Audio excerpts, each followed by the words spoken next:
Videos showing real people saying things they never said. It sounds like science fiction, doesn't it? But that is the reality of what deepfake technology does. It augments videos and audio using artificial intelligence to make you and I believe that we are watching a real video, when in fact, it's manipulated. Let's give you an example. This, not a very sophisticated one, it's worth saying, but put out by a French charity. They were putting this out as part of a big campaign in their efforts to have AIDS eliminated. But they chose Donald Trump and they put out a fake news video. Have a look at this. Today is a historic day. I have tremendous news. Today, we eradicated AIDS.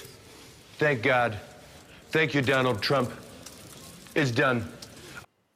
Now, the key thing here is they acknowledge this is fake, but that is not the case with a lot of people who use these videos in a bad way. Let's not forget the manipulated video of Nancy Pelosi went viral on Facebook, that site choosing to demote it, not delete it, after a lot of negative backlash and a lot of questions about how this technology should be countered. Well, Twitter, in a long thread, saying they're going to start involving you and I to get us involved with not just spotting these things, but what we should do about them. Facebook teaming up with Amazon and Microsoft, sharing intelligence to try and get people's heads together on dealing with this issue.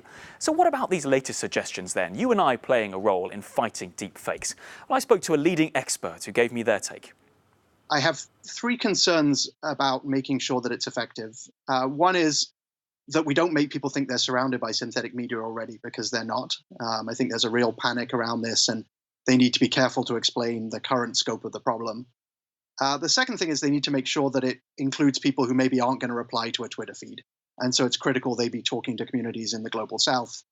And the third thing is I think they need to make it holistic, right? It's not just about policy. It's also about, what are the tools they're going to build? How are they going to share data with investigators? How are they going to explain what they see to the public? Pressure on these big companies, Isabel, to address this issue, especially as the technology advances and develops. OK, well, always on the lookout for deep fakes, but they can be quite convincing, can't they, Alex? Anyway, still to come on the programme.